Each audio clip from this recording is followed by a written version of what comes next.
कुल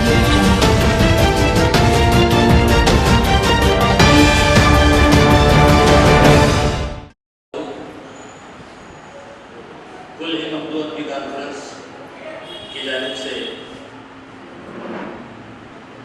इन साल 10वीं और 12वीं जमात में नुमाया कामयाबी हासिल करने वाले तलबा व तालिबात शहर शोलापुर और मज़ाफ़ात यानी इसके अतराफ से तमाम उर्दू स्कूल और जूनियर कॉलेज से फर्स्ट एंड सेकंड आने वाले बच्चों की गुलगोशी रखी गई है। एक तहनीती जलसा रखा गया है। इस जलसे में कुल हिंद उर्दू अदबी कॉन्फ्रेंस की जानिब से सदर, सेक्रेटरी और तमाम अराकीन की जानिब से मैं आप सब लोगों का खैर मकदम करता हूँ, इस्तकबाल करता हूँ। Today a felicitation programme of 10th and 12th toppers has been arranged by Kul Hind Urdu Adbi Conference. On behalf of the Chairman, President, Vice President, Secretary, Joint Secretary, and all the directors of this NGO, I heartily welcome all of you to this felicitation program. Parents are also present here. I welcome the parents also. साथ ही साथ मैं देख रहा हूँ कि मुख्तलिफ schools के headmasters, principles, retired headmasters सब यहाँ पर मौजूद हैं। मैं उन सब का कॉन्फ्रेंस की जानिब से इस्तकबाल करता हूँ। किसी भी प्रोग्राम को कामयाब बनाने के लिए एक रहबर की ज़रूरत होती है, एक कायद की ज़रूरत होती है जिसकी रहबरी में प्रोग्राम आगे बढ़ सके। आज के इस तहनीती जलसे की सदारत की नाम पेश करने के लिए हमारे इदारे के ट्रेजरर जनाब शफी कैप्टन साहब से दरख्वास्त करता हूँ कि वो आए और तहरीक सदारत पेश करें।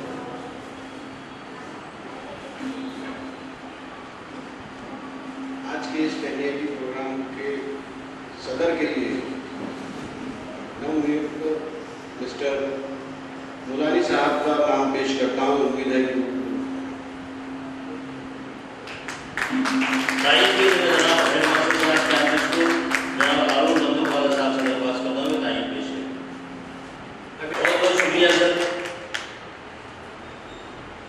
ये हमारी रिवायत है कि हम हर काम की शुरुआत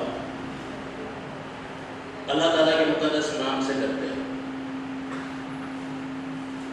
अल्लाह ताला के मुक़द्दस नाम के साथ किसी भी काम की शुरुआत ये कामयाबी की ज़ामिन हुआ करती है। आज के इस जलसे की शुरुआत में हम लोग तिलावत कलाम पाक से करेंगे ताकि अल्लाह ताला की नेमतें, बरकतें इस प्रोग्राम में शामिल हों और कामयाब तलबा व तालिबात और ज़्यादा कामयाबी की बुलंदियों पर पहुँचते रहें। मैं बड़े इज़्ज़त एहतराम के साथ हमारे रुकन जनाब जावेद उस्ताद साहब से दरख्वास्त करता हूँ कि तिलावत कलाम पाक पेश करें।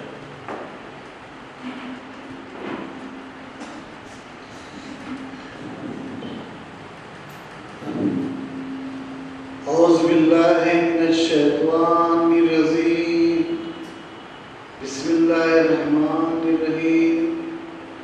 अल्हम्दुलिल्लाहि रब्बिल आलमीन अर्रहमानिर रहीम मालिकी यौमिद्दीन इय्याका नअबुदु व इय्याका नस्तईन इहदिनस सिरातल मुस्तकीम सिरातल लज़ीना अनअमता अलैहिम गैरिल मग़दूबि अलैहिम वलद्दाल्लीन।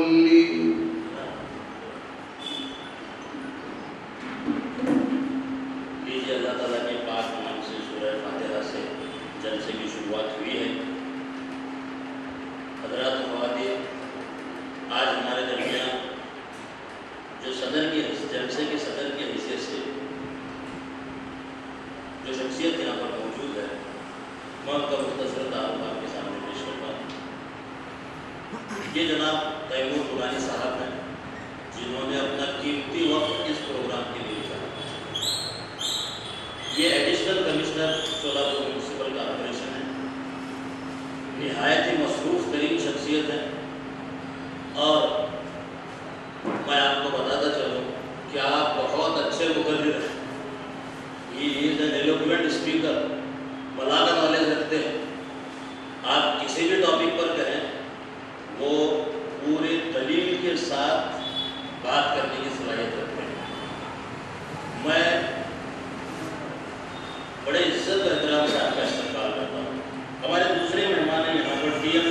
जागीरदार साहब, ये डिस्ट्रिक्ट और सेशन जज के हैसियत से रिटायर्ड हुए। आपका पूरा टेनियर जिसे कहेंगे, सर्विस का पूरा अरसा बेदार रहा है। आप अदब में भी दिलचस्पी रखते हैं और इस तरह के प्रोग्राम्स में शिरकत करते हैं और इस तरह के नुमाया कामयाबी हासिल करने वाले बच्चों को गाइड भी करते हैं, रहबरी भी करते हैं। ये दोनों मेहमानों के लिए मैं और आप तमाम लोगों के लिए मैं मुख्तसरन आपके सामने कॉन्फ्रेंस की रुदात पेश करता हूँ। कुल हिंद उर्दू अदबी कॉन्फ्रेंस, चूँकि हमारे मेहमान पहली बार यहाँ पर आए थे मुलानी साहब, वो अभी पूछ रहे थे कि यहाँ पर स्कूल वगैरह चलती है, इतना बड़ा हॉल कैसा है क्या। कुल हिंद उर्दू अदबी कॉन्फ्रेंस का इस्टेब्लिशमेंट 2008 में हुआ है, तकरीबन 7 के एंड में, और 8 में एक बहुत बड़ी नेशनल कौमी उर्दू कॉन्फ्रेंस यहाँ पर मुनक़िद की गई थी, जिसमें हिंदुस्तान भर से अलग अलग अदीब, शायर, नावल निगार, सहाफ़ी इन्होंने शिरकत की थी। 3 दिन का बहुत बड़ा प्रोग्राम पार्क मैदान में और उसी के साथ साथ हुतात्मा स्मृति मंदिर में मुनक़िद किया गया था।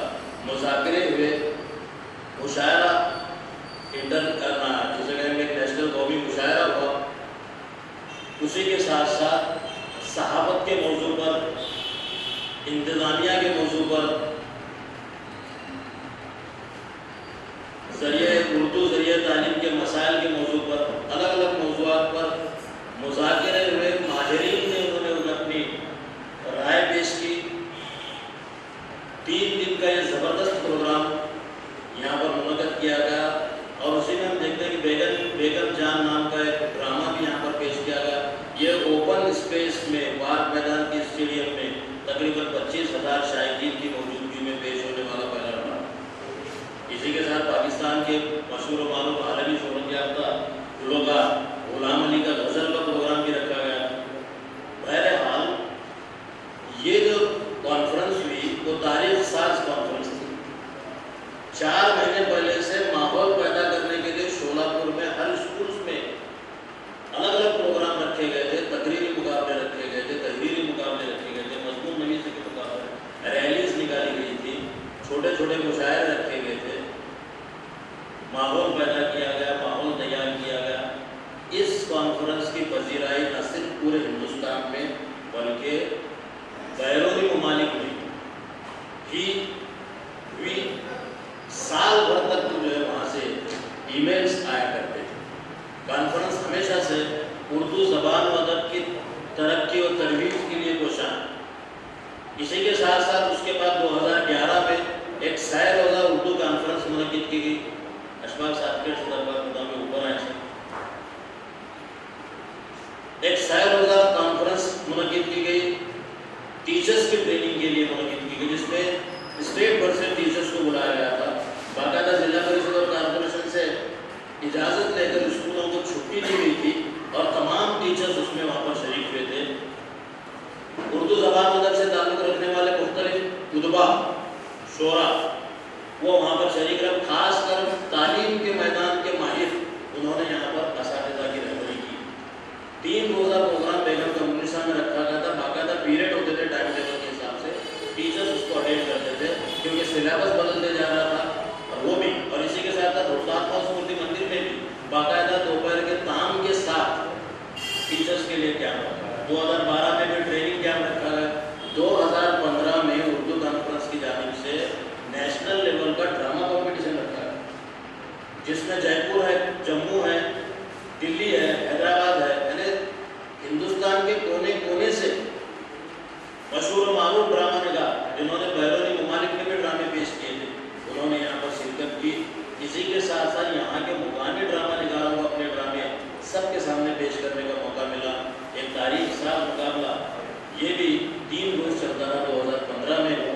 उसके बाद इस दौरान अलग अलग प्रोग्राम इस अंजुमन की जानिब से लिए जाते हैं। गरीब बच्चों को बयान किताबें तकसीम करना, यूनिफॉर्म तकसीम करना, उर्दू की इशाअत के लिए अगर कोई किताब शाये हो रही तो कॉन्फ्रेंस के ज़रिए से शाये करना। इसी के साथ साथ तहरीरी मुकाबले, तकरीरी मुकाबले मुनक़िद करना, योम उर्दू मनाना, योम तालीम मनाना, इस तरह के तमाम प्रोग्राम लिए जाते हैं ताकि बच्चों में, असातिज़ा में, पेरेंट्स में, ये तमाम में उर्दू की रग़बत पैदा ज़्यादा से ज़्यादा। उसके बाद हमने देखा कि पिछले साल हमारे पास 2023 में स्टेट लेवल का बच्चों का ड्रामे का मुकाबला मुनक़िद किया।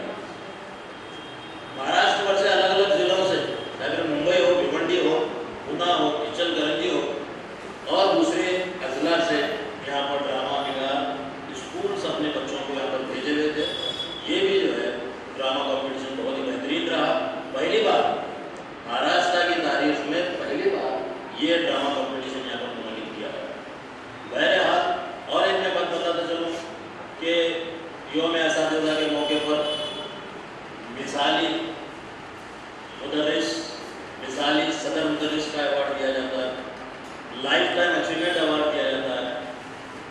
और एक अवार्ड जिसका मैं खास तौर से जिक्र करूँगा सर, कि जो नॉन मुस्लिम्स हैं, गैर मुस्लिम, जिनकी मदर टंग उर्दू नहीं है, ऐसे लोग एक क्लास चलती है जो उर्दू पढ़ते हैं, लिखते हैं, ऐसे लोगों के लिए उर्दू दोस्त अवार्ड दिया जाता है। गैर मुस्लिम हमारे कुलकर्णी साहब हैं और दूसरे बहुत से लोग हैं जिनका अभी जो यहाँ मनोहर जोशी साहब हैं, सतीश वर्षंकर साहब हैं, डॉक्टर ए जी कुलकर्णी, मयूर इंडी, ऐसे बहुत से लोग हैं जिन्होंने उर्दू ज़बान सीखी और जिन्होंने लिखना बोलना सीखा और अच्छी से अच्छी तकरीर वो कर सके। ऐसे क्लास में से बेहतरीन जो है उर्दू बोलने वाले को उर्दू अवार्ड हमारी तरफ से दिया जाता है ताकि उर्दू ज़बान को और ज़्यादा रूज हो सके। बहरहाल उर्दू ज़बान मदद की तालीम, तरक्की व तरवीज के लिए हमेशा से कुल हिंद उर्दू की कॉन्फ्रेंस अपने तमाम अरकान के साथ हमारे सदर कॉन्फ्रेंस एडवोकेट यूएल पेरिया साहब की रहबरी में काम करती आ रही है और इंशाअल्लाह अज़ीज़ काम करती रहेगी। इसी तरह से हर साल इस तरह 10th और 12th में कामयाबी हासिल करने वाले तमाम बच्चों की तहरीर जलसा भी मुनक़िद किया जाता है। तो ये है हमारा मुख्तसर इदारे का ताल्लुक़ है, वक्त की कमी है। तैमूर साहब, मुलानी साहब भी बड़ी मुश्किल से वक्त निकाल कर हमारे पास यहाँ पर आज शामिल हुए। तो मैं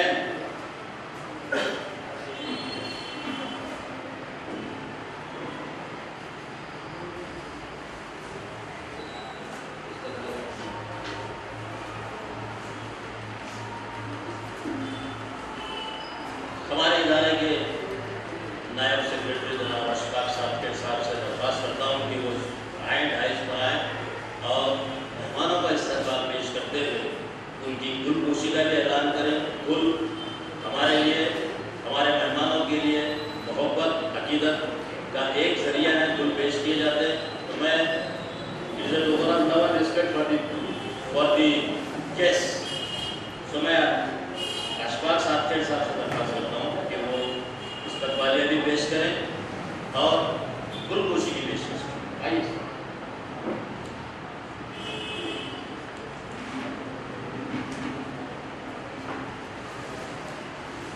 अस्सलाम वालेकुम रहमतुल्लाहि व बरकातुहू। मोहतरम नाज़रीन, दाइस पर मौजूद तमाम हमारे मौजूद मेहमान, मैं सबसे पहले कुल हिंद उर्दू अपनी कॉन्फ्रेंस के जानिब से आज के हमारे मेहमान खुसूसी मोहतरमुल मुकाम मुलानी साहब का, जो हमारे शोलापुर महानगर पालिका के असिस्टेंट कमिश्नर हैं, मैं उनका दिल से अभी गहराइयों से इस्तकबाल करता हूं। और साथ ही साथ मुंबई से तशरीफ लाए हमारे और एक मेहमान मोहतरम जनाब जागीरदार साहब जो जज हैं, मैं उनका भी कॉन्फ्रेंस के जानिब से इस्तकबाल करता हूं। और साथ ही साथ हमारे एडवोकेट जो मेहमान हैं मोहतरम जनाब जूबी जागीरदार साहब, मैं उनका भी कॉन्फ्रेंस के जानिब से इस्तकबाल करता हूँ। खुशामदी, वेलकम, सुस्वागत है। और एक सबसे अहम जो शख्सियत है, लोग जिनको सुनने के लिए बहुत कसीर तादाद में हमारे पास आते हैं, वो है हमारे मुजव्वर साहब, जिनकी बात को सुनने के लिए स्टूडेंट्स, पेरेंट्स सब उनके पास आते हैं, उनकी बातों को सुनते हैं और अपनी आगे की ज़िंदगी को किस तरह से आप एक मियारी ज़िंदगी बना सकते हैं, इस ताल्लुक से आपकी राय ली जाती है। मैं उनका भी कॉन्फ्रेंस के जानिब से इस्तकबाल करता हूँ। तो आइए मैं कोई पेशी की तरफ चलता हूँ। सबसे पहले आज के हमारे मेहमान खुसूसी मोहतरम जनाब मुलानी साहब की खिदमत में मैं हमारे इदारे के सदर जनाब एडवोकेट मीडिया साहब को गुजारिश करूँगा कि उनकी खिदमत में यह कोई पेश करें।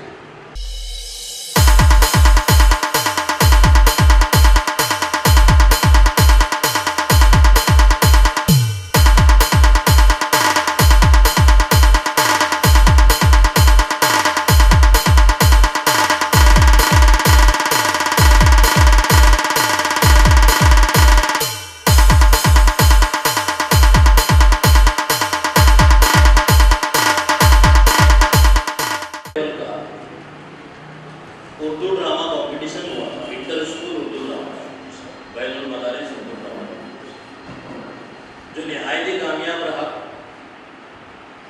जिसके चर्चे महीनों तक स्टेट के अलग अलग जिलों में होते रहे, क्योंकि अपनी नोयत का पहला ड्रामा था। बाहर से आने वाले तमाम स्कूल के स्टूडेंट्स और उनके टीचर्स का रहने और ताम का इंतज़ाम, क़याम और ताम का इंतज़ाम यहाँ पर किया गया था।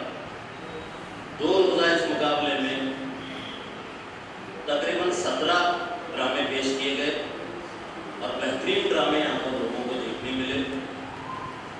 कुल हिंद उर्दू अदबी कॉन्फ्रेंस के इनेकाद से लेकर आज तक की पूरी तफसील उसमें कौमी सतह का ड्रामा कंपटीशन, फिर स्टेट लेवल का ड्रामा कंपटीशन और नेशनल लेवल की कॉन्फ्रेंस, सभी चीज़ों पर मुश्तमिल एक मुजल्ला, एक सोवेनियर आज मंजर आम पर आ रहा है, उसका इजरा होने जा रहा है। इस मुजल्ले को तरतीब देने के लिए हमारे कॉन्फ्रेंस के रुकन जनाब नासिर अल साहब ने मुदीर आला ये नाचीज़ रियाज वर्सकर, नायब मुदीर, इसी के साथ साथ अशफाक सादखेड़ सर, याकूब मंगलगिरी साहब, अयूब नल्ला साहब, अब्दुल जब्बार शेख साहब और जावेद उस्ताद साहब ये इसकी कमेटी में शामिल। निहायत ही मेहनत और काविशों के बाद ये आज मंजर आम पर आ रहा है। मैं बड़े इज्जत व एहतराम से इरफान कारीगर साहब, जिन्होंने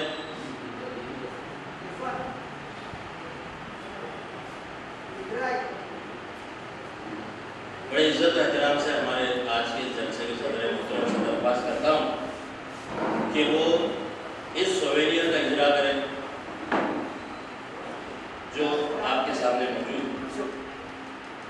नासिर आइए, ऊपर आइए।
टीचर्स को गाइड करते हैं।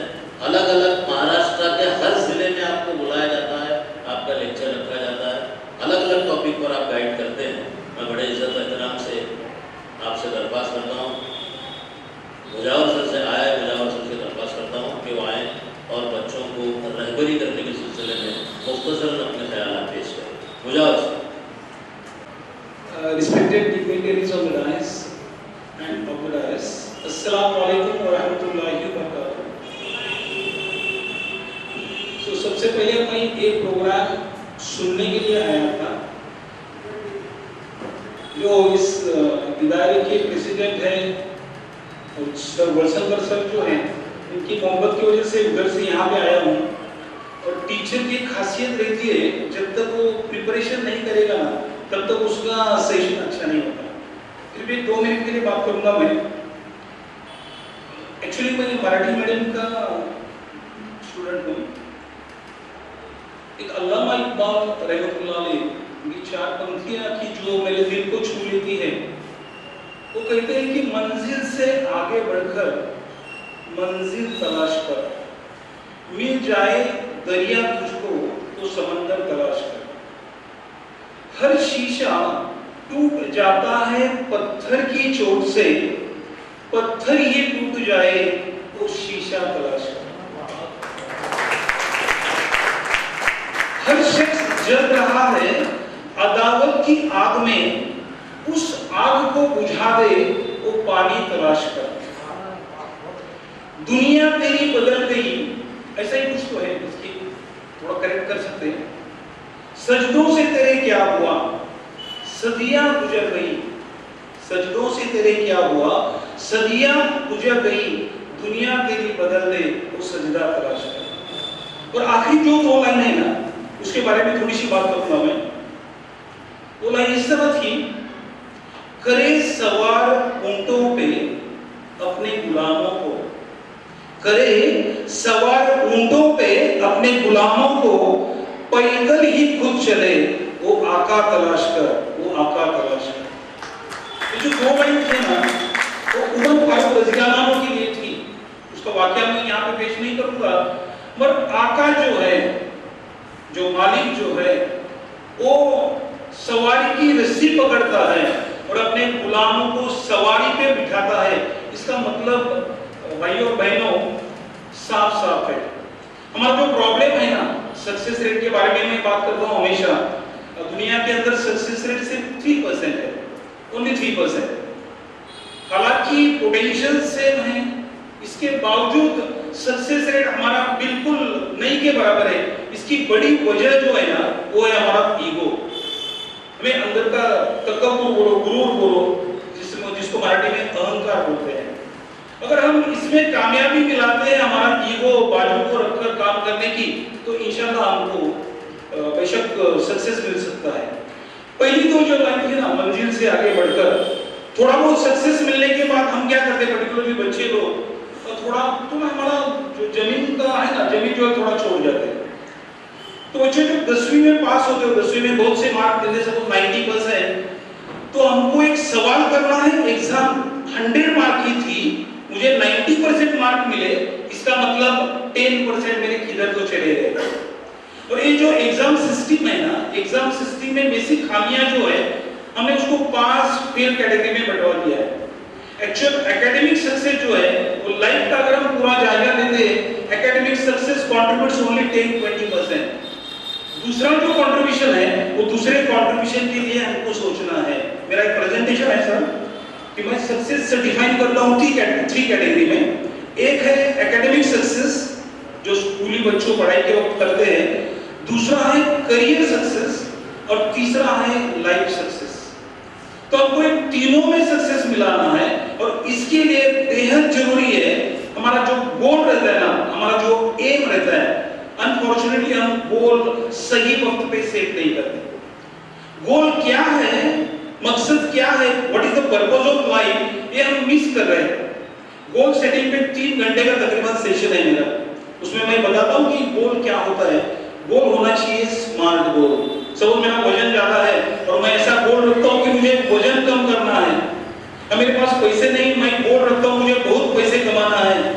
मुझे मार्क अच्छे नहीं है, अगर मैं गोल रखता हूं मुझे बहुत अच्छे मार्क लेना है, तो ये तीनों स्टेटमेंट को कुछ भी वैल्यू नहीं है। जब तक मैं स्पेसिफाई नहीं करूंगा तब तक इसको कुछ भी वैल्यू नहीं है। मुझे पैसा कमाना है, कितना कमाना है, कब कमाना है, किस ढंग से कमाना है, मुझे मार्क मिलाने हैं, कितने मार्क मिलाने हैं, उसके लिए स्ट्रेटेजी क्या है, उसके लिए प्लानिंग क्या है, उसके लिए एग्जीक्यूशन क्या है, इस सभी बातों का जो बातें हैं वो गोल स्टेटमेंट में इंक्लूड होना चाहिए। बच्चों के लिए सिर्फ बोलूंगा, उस गोल का नाम है स्मार्ट गोल। स्मार्ट बोले तो खूबसूरत नहीं है, उस स्मार्ट का जो स्पेलिंग है SMART, हर एक को मीनिंग है। S stands for specific, मुझे वजन कम करना है, मुझे 5 किलो वजन कम करना है, क्योंकि आगे का जो है सो मेजरेबल है। जब तक कुछ मेजरेबल मैं नहीं रखता सामने, मुझे मिला, मैं हासिल, मुझे वो हासिल हुआ क्या नहीं वो समझ में नहीं आएगा। इसके लिए S for specific, M for measurable, third important है A फॉर अचीवेबल। अगर मैं ऐसा गोल रखूंगा आने वाले 15 दिन में मेरा 15 केजी वजन कम होना चाहिए, ये नामुमकिन है ना।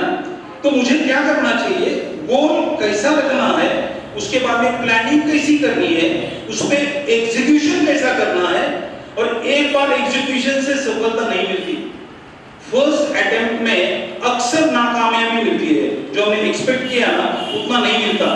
और बहुत से लोग क्या करते हैं, फर्स्ट अटेम्प्ट में अगर सही रिजल्ट नहीं आता तो वहां पे हम उम्मीद छोड़ देते हैं। इस वक्त बेहद जरूरी है पेरेंट का रोल, मैं उसको क्वालिटी टाइम बोलता हूँ। क्वालिटी टाइम का मतलब है जब हमारे बच्चों को हमारी जरूरत है, मेंटल, सोशल, इमोशनल सपोर्ट की जरूरत है, उस वक्त पेरेंट ने वहां पे हाजिर रहना, इसको मैं बोलता हूँ क्वालिटी टाइम। और जब ये प्रायोरिटी आई है ना, कौन जो असफलता मिलती है, किसका कंट्रीब्यूशन कितना है, तो इससे मैं खुद पेरेंट हूँ, तो पेरेंट का हाईएस्ट कंट्रीब्यूशन रहता है। पेरेंटिंग अगर सही होता है तो इंशाल्लाह सक्सेस रेट भी बढ़ जाता है। तो मैं बात कर रहा था, अगर सफलता नहीं मिली तो हमें खुद को मोटिवेट होना है। हर वक्त मोटिवेशनल स्पीकर आपके सामने नहीं आएगा, you should be self motivated. और सेल्फ मोटिवेशन का एक नमूना है अप्रिशिएट। छोटी छोटी अगर कामयाबी आपको मिलती है ना, अप्रिशिएट। आपने पढ़ाई स्टार्ट में दिन में तय किया था मुझे 4 घंटा पढ़ना है, और मान लो तुमने 4 घंटा पढ़ाई की, तो appreciate, because that self appreciation triggers you for the better and better planning and successes. तो इसके लिए सेल्फ मोटिवेशन के लिए कुछ बातें मुझे याद आ रही है अभी। हरिवंश राय बच्चन के, जो अक्सर मैं दोहराता हूं, उन्होंने बताया कि असफलता एक चुनौती है, उसे स्वीकार करो। क्या कमी रह गई देखो और सुधारा करो। जब तक न सफल हो नींद चैन को त्यागो तुम, संघर्ष का मैदान छोड़कर मत भागो तुम। कुछ किए बिना जय जयकार नहीं होती, कोशिश करने वालों की कभी हार नहीं होती। हमारे पास जो इक्विपमेंट है ना, ये मोबाइल जो है ना, ये मोबाइल बिल्कुल खराब नहीं है, उसका इस्तेमाल हम किस ढंग से करते हैं वो इस्तेमाल डिसाइड कर रहा है। और अनफॉर्चुनेटली 90% से ज्यादा लोग, बोल रहा हूं, स्टूडेंट नहीं है, लोग, उसमें मैं भी हूं, बड़े लोग भी है, स्टूडेंट भी, 90% लोग गलत इस्तेमाल करते हैं। हमारी दुनिया खराब हो रही है, उसके साथ साथ आखिरत भी खराब हो रही है। अगर हम अच्छी तरीके से कंट्रोल करेंगे तो इंशाल्लाह हमको कामयाबी बहुत जल्दी मिल सकती है। आज ही मैं प्रेजेंटेशन कर रहा हूं sir, addressing the different habits, उसमें मोबाइल हैबिट पे मैं प्रेजेंटेशन बना रहा हूं। तो स्मार्ट की बात कर रहा हूं, मैं कंक्लूजन करूंगा। Smart, S for specific, M for measurable, A for achievable, R for relevant. मेरा जो करियर है उसके रिलेवेंट मुझे गोल रखना है। और lastly T for time bound. हमारी जिंदगी को लिमिट है 70, 75, 80 साल का। इसके लिए जब हम गोल रखेंगे उसके लिए हमको टाइम की कंडीशन रखना है, इतने दिनों में मुझे ये गोल हासिल करना है।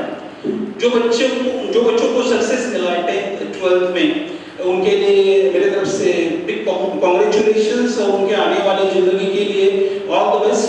मैं इस ट्रस्ट का शुक्रिया अदा करता हूँ कि बिन बुलाए ऐसा नहीं बोलूँगा, बुलाए थे मगर मैं वहाँ पे उम्मीद करता था सुनना, साहब को सुनना, इसके लिए मैं आया था। सभी लोगों का शुक्रिया, थैंक यू। बहुत बहुत शुक्रिया सर। आपने देखा है कि अचानक मुजावर सर को सामने बुलाया गया, तो विदाउट प्रिपरेशन आप इतना बोलते हैं, तो प्रिपरेशन के साथ कितना बोले।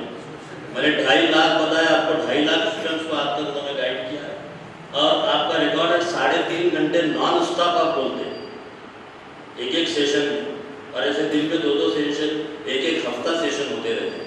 शायद मैं आपका बहुत बहुत शुक्रिया अदा करता हूँ। इंशाअल्लाह अज़ीज़ 10th और 12th के जो एस्पायरेंट स्टूडेंट्स हैं उनके लिए एक गाइडेंस लेक्चर सर का रखा जाएगा अनकरीब। मैं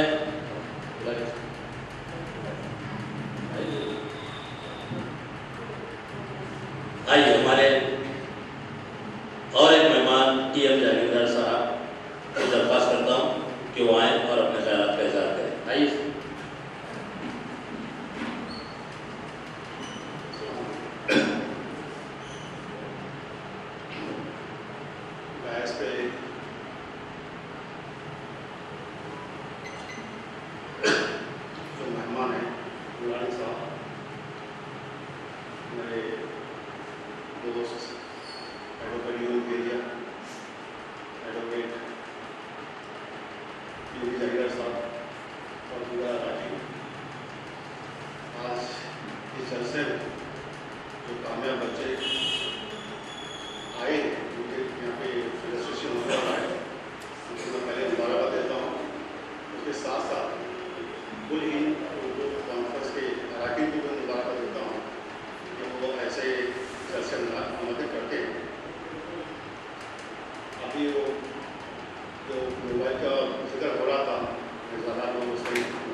मेरी सभी पढ़ाई मराठी मीडियम से, तो थोड़ा मिक्स करेंगे।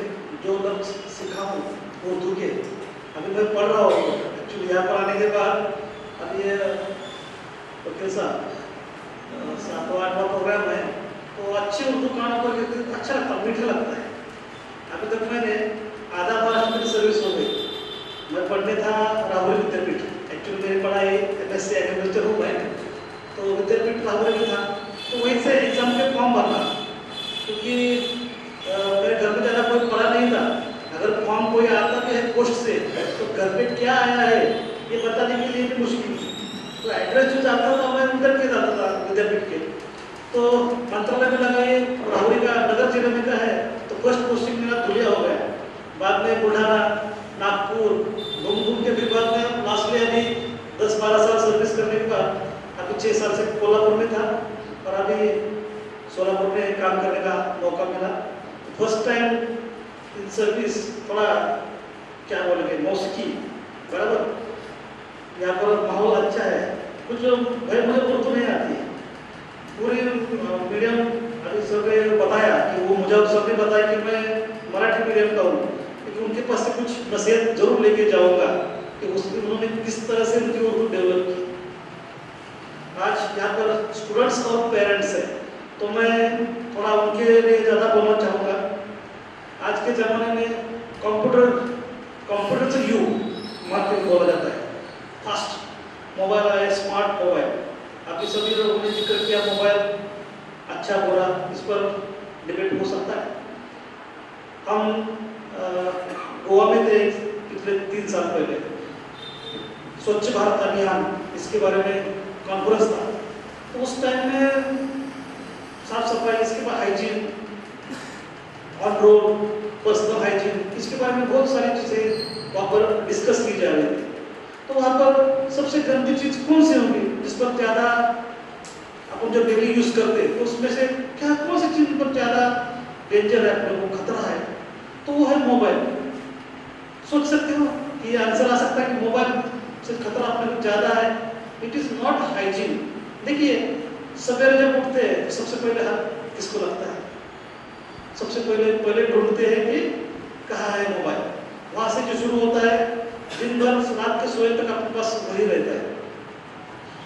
वो दोनों एंगल से सोचेंगे कि आज एक आधा फॉर्म भरना है तो पहले सेंटर पर जाना, प्रिंट आउट निकालना। अभी तुम घर बैठे भी उसका यूज करके मोबाइल से भी फॉर्म भर सकते हैं। देयर आर बहुत इस तरीके से अपन बोलेंगे कि पॉजिटिव पॉइंट्स है, निगेटिव भी है।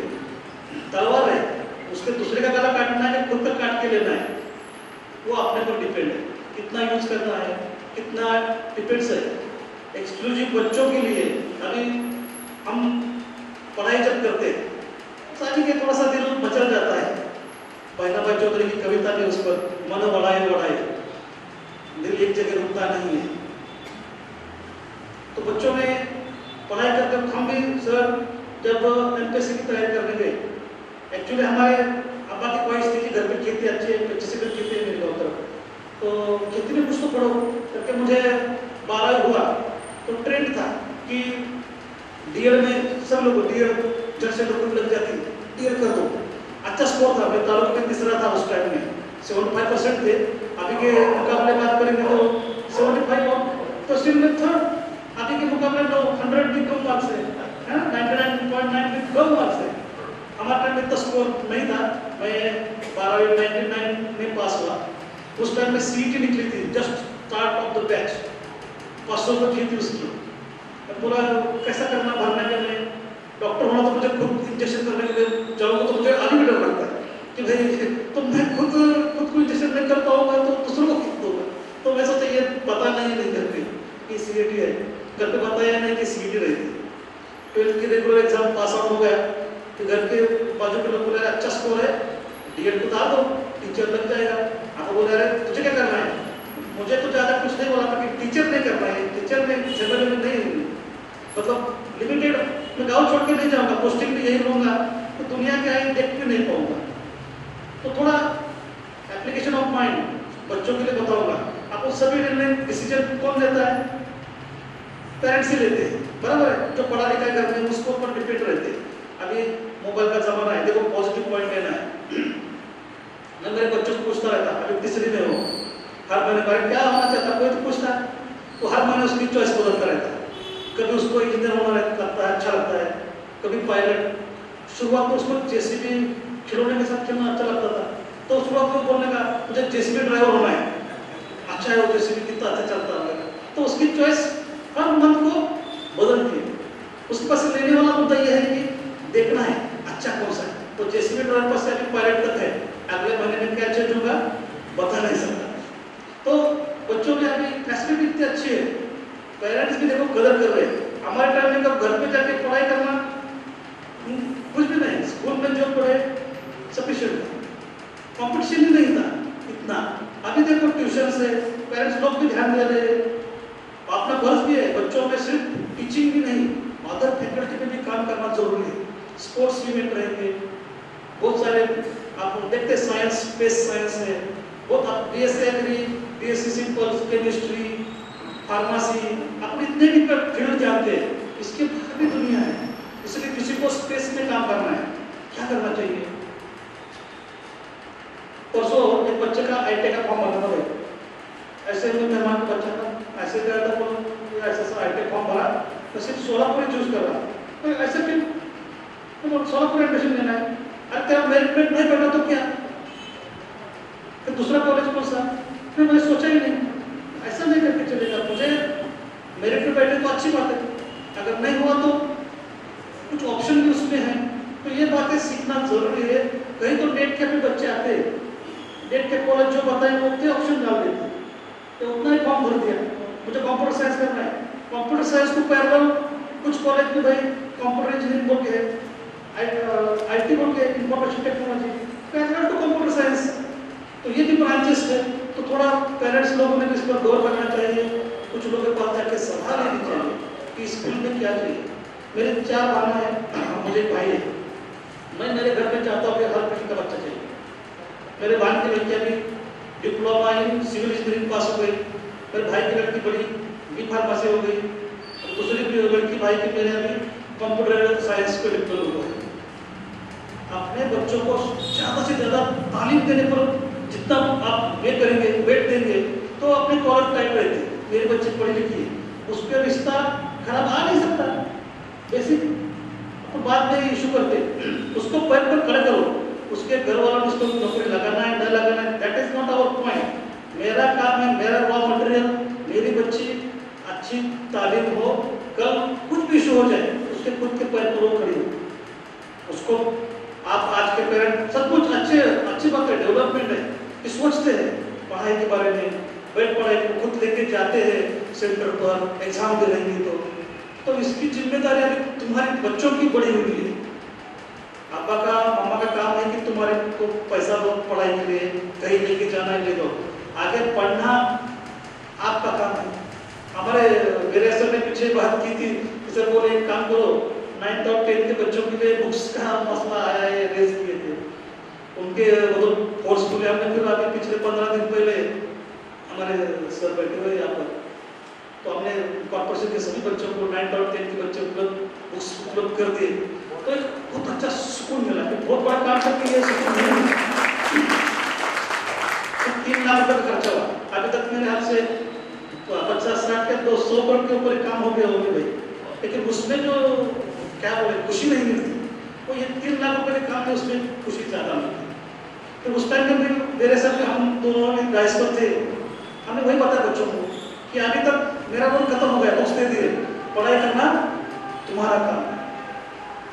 अभी मुजावर सर ने अच्छी बात छेड़ी कि काम किसने कितना करना है, कैलकुलेशन करके एज परसेंटेज, तो 5% काम है पेरेंट्स का, पैसे देना, माहौल देना, 5% काम है टीचर लोगों का, ट्यूशन पकड़ के, और 90% काम है स्टूडेंट का। तुमको इंपॉर्टेंट 5% में माँ बाप देंगे, टीचर तुमको पढ़ाएंगे, वो 5% हो गया, total 10%, 90% efforts depend on you. तुम कोशिश अच्छी करोगे तो सब कुछ मिल जाएगा, सब तो तुम्हारे पैर तले आ जाएगा, लेकिन उसके लिए कोशिश करना बहुत जरूरी है। इसके लिए मैं खुद के बारे में घटना बताऊंगा।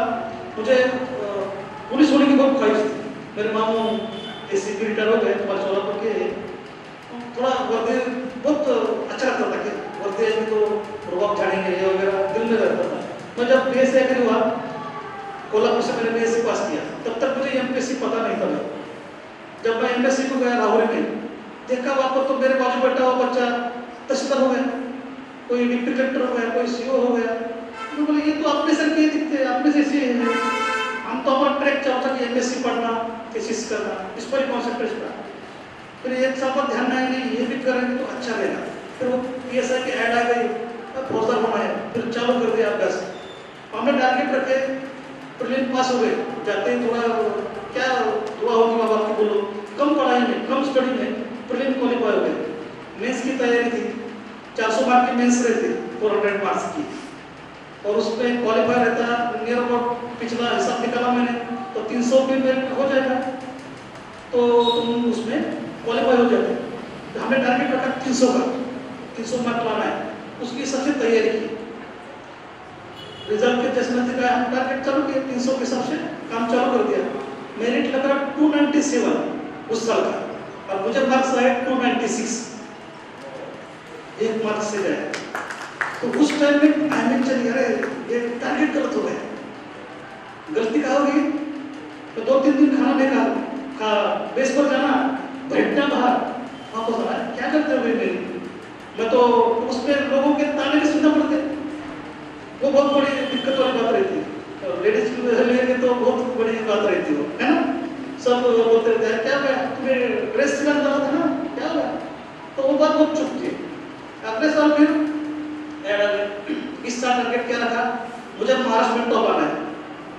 फिर खुद दिल से पूछना, जब भी कभी दिल मचलता है ना, जब कोई बताया बहना भाई की कविता में से बताया मन बढ़ाए वो क्या तरह ढोल, मतलब जैसे कोई पीक पे जानवर जाता है उस तरह ये खाएगा वो खाएगा भागते छूटेगा, उस तरह का दिल होता है। अभी यहाँ बैठे सोलापुर मुंबई पुणे काज घूम के आता है तो दिल मचलता है। तो उस टाइम में फिर एक बात करना, खुद से पूछना महाराष्ट्र में टॉप वाला बच्चा ये करेगा क्या? अगर सोना है तो सुबह 6 को अलार्म तो 6 बजे उठना ही है, तो दिन में 10 मिनट से उठेगा ना, थोड़ा सा अलार्म बंद करके 10 मिनट से ये अपने दिल को अपने को फंसाते रहता है। उसको बोलना है कि तू चुप रह, मुझे टॉपर आए तक मुझे कोई रोकेगा नहीं, मैं पूरा मेरे जो चॉइसेस है जो मेरा टारगेट है आई विल अचीव दैट। अगले साल भाई मैं महाराष्ट्र में 7वां आया था PSI में, तो मेरी पहली कोशिश। उसके बाद मैंने एग्जाम देते गया, सेल टैक्स इंस्पेक्टर में सिलेक्ट हो गया, फूड इंस्पेक्टर में सिलेक्ट हो गया, बाद में राज्य सेवा दी थी।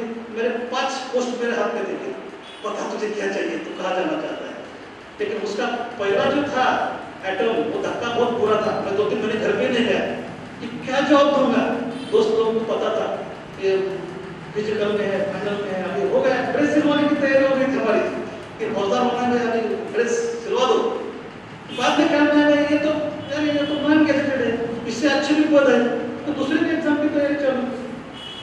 हमारे अम्मा पढ़ाई नहीं कहीं कुछ नहीं है, अब्बा के हमारे चौथी पुराने जमाने 83 की एज है, सबसे छोटा मैं बोलते ना, मेरे सर पर बाल नहीं थे, मुझे मराठी में नवस बोलते ना, उसे हर मेरा दरगाह पर है। मैं 5वीं तक था तब तो मुझे याद है, चलो दरगाह पर क्या है, वहाँ पर मन्नत की है, वहाँ पर जाना है, कुछ चादर चढ़ाने वाटे उनके हिसाब से कोई इतनी मदद की है। तो फिर सबसे मतलब घर में कोई पीछे से बोलने वाला नहीं था। लेकिन जब दिल में ठान ली कि नहीं ये ट्रैक तोड़ना है, इससे बाहर जाना है, तो दिल में ठानना बहुत जरूरी है। और तुम्हें टारगेट भी बड़ा रखना चाहिए। मैं सोलापुर से हूँ, मेरा घर तो झोपड़पट्टी में है, पत्रे का घर है, तो मैं कैसे कर सकता हूँ, ये दिल से बात निकालनी चाहिए। अल्बर्ट आइंस्टाइन का सेंटेंस में हमेशा मेरे किताब में पहले पेज पर लिखा था, imagination is more important then knowledge. तुम्हारे पास कितना नॉलेज है उससे ज़्यादा तुम इमेजिनेशन करना। अभी मोटिवेशनल स्पीकर अपने मुदर्सों में अच्छी बात बताई कि प्लान करना चाहिए। मैं उसके पहले बताऊंगा कि तुम्हें इमेजिन करना चाहिए। मैं जब भी कभी भाई पढ़ाई में बोर होता था तो लाइब्रेरी में बहुत हो गई पढ़ाई, चलो पिक्चर देख आएंगे।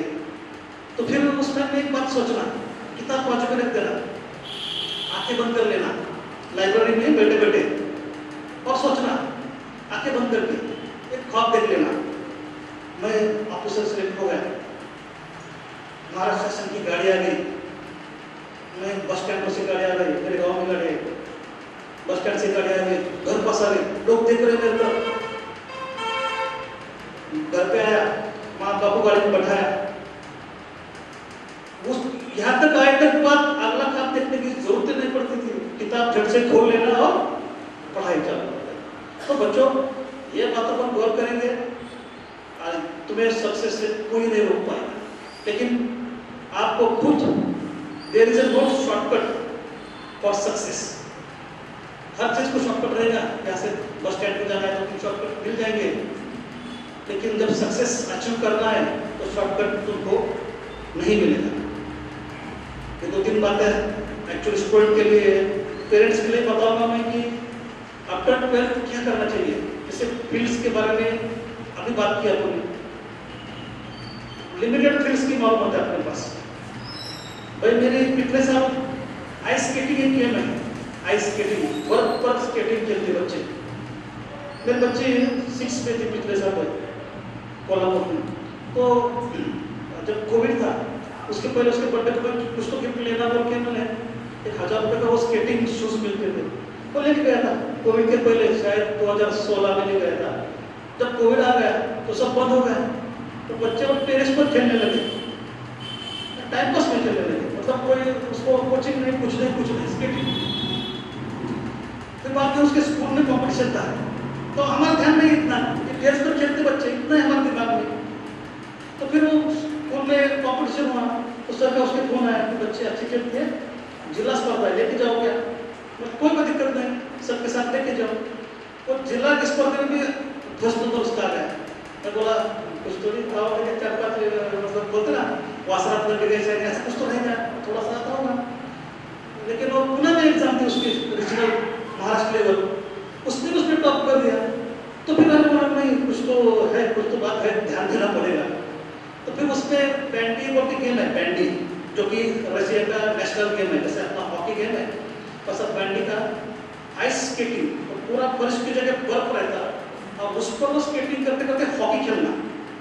तो वो नेशनल गेम में मेरे बच्चे सिल्वर मेडल लेके आए। बोलने की बात नहीं थी कि ये गेम मुझे पता नहीं था, ढूंढना पड़ेगा, पेरेंट्स को ढूंढना पड़ेगा। और सिर्फ पढ़ाई में बच्चा कमजोर है, पढ़ाई ये सब कुछ नहीं है। अभी अपन महाराष्ट्र केसरी का जस्ट पिछले 4 महीने में स्पर्धा हुई, सिकंदर से अगलूट का बच्चा है, उसके बाद वो हमारे गए एसटीपी का सामान बस का जो रहता है उतार के लेने वाला, और उसका बाद में उसके आप वो बीमार कर गए, तो उसके बड़े भाई ने वो काम ले लिया वहां पर। मतलब बोलने का मतलब इतना है कि हमारी करता है वो आदमी, तो उसका इनकम क्या होगा। पहलवान के बारे में कोल्हापुर में से आया हूँ, तो पहलवान के बारे में मुझे थोड़ा मतलब आस्था नहीं है उसके बारे में, और ज्यादा जानकारी। कोल्हापुर में माहौल बहुत अच्छा है, बहुत सारे वहाँ पर तालीम, मराठी वर्ड तालीम बच्चों को पहलवान के सिखाते हैं, उसको वो जगह बहुत होता है। तो वहाँ पर कॉम्पिटिशन रहते उनके बहुत सारे तालीम जो है उसमें। इस साल गंगावेश तालीम, अभी जो बच्चा सिकंदर से था वही तालीम में प्रैक्टिस किया, तो उसके आपका का इनकम सोर्स क्या रहेगा, जो हमारे करके बच्चों को पाल रहा है उनका, तो उससे ज़्यादा तो जरूर अपने पेरेंट्स लोग जरूर देंगे। सिर्फ मेहनत करना स्टूडेंट का काम है। आज इस मुबारक मौके पर मैं सोचता हूँ इतना सफिशिएंट रहेगा आज के लिए। आज के इस मुबारक मौके पर आपने सभी ने इन्वाइट किया और मुझे बोलने का मौका दिया, इसलिए मैं सभी का यहाँ पर धन्यवाद देता हूँ और यहाँ पर रुकता हूँ। Thank you.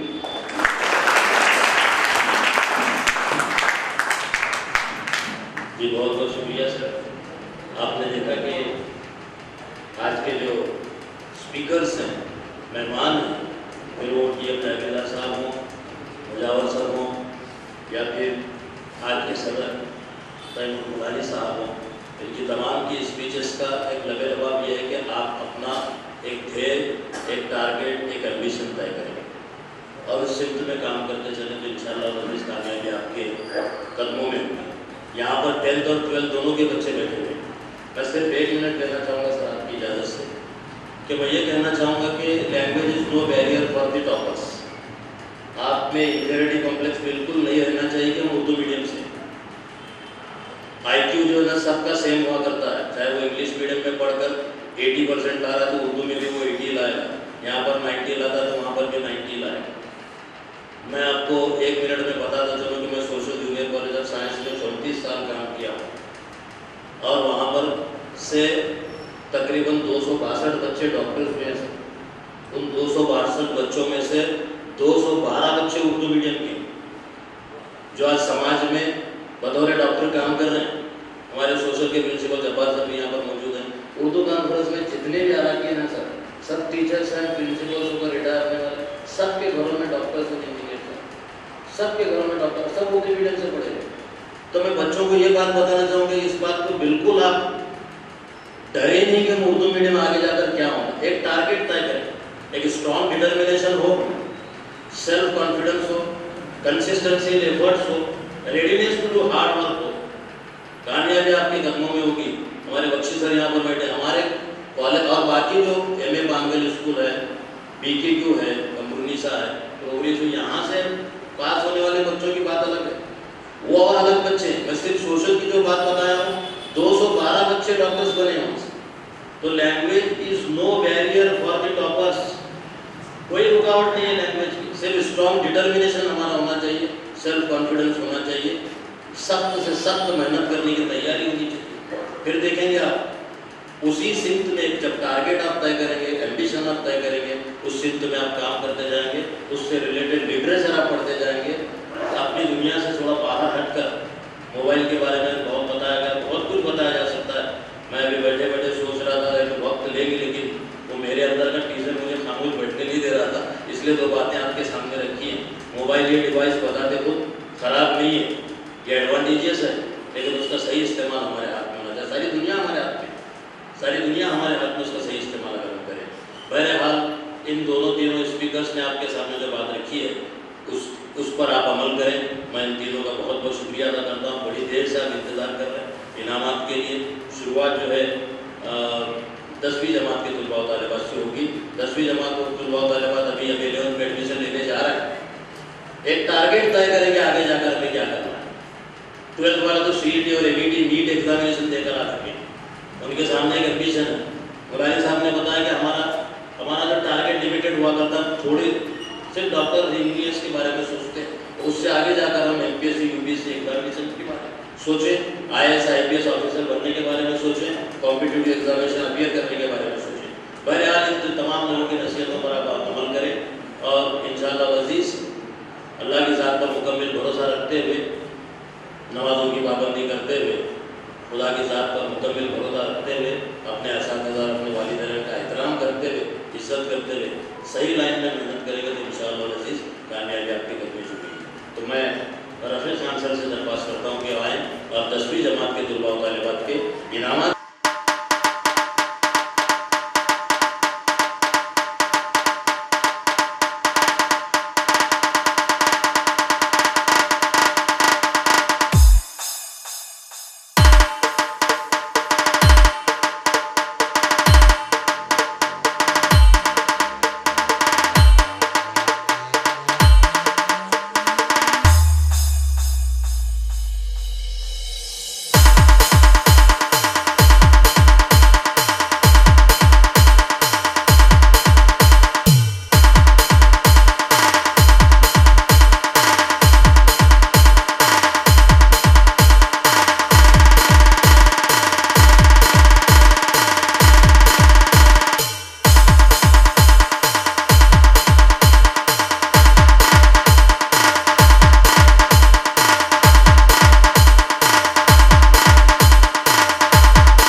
DJ Asif SK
अस्सलाम वालेकुम। रौनक महफिल सोलापुर महानगर पालिका के डिप्टी कमिश्नर जनाब तैमूर मुलानी साहब और दूसरे साबिक जज जनाब जागीर साहब, यूडी जागीर साहब, मोहम्मद साहब, मुजावर साहब और हाजरीन और इनाम याफ्ता तमाम बच्चे जिन्होंने हाजिर रहकर इस महफिल को, इस रौनक को दुबाला किया, इन तमाम हजरात का मैं कॉन्फ्रेंस की जानिब से शुक्रिया अदा करता हूँ। शुक्रिया, बहुत बहुत शुक्रिया। ग्रुप फोटो के लिए कामयाब बच्चे ऊपर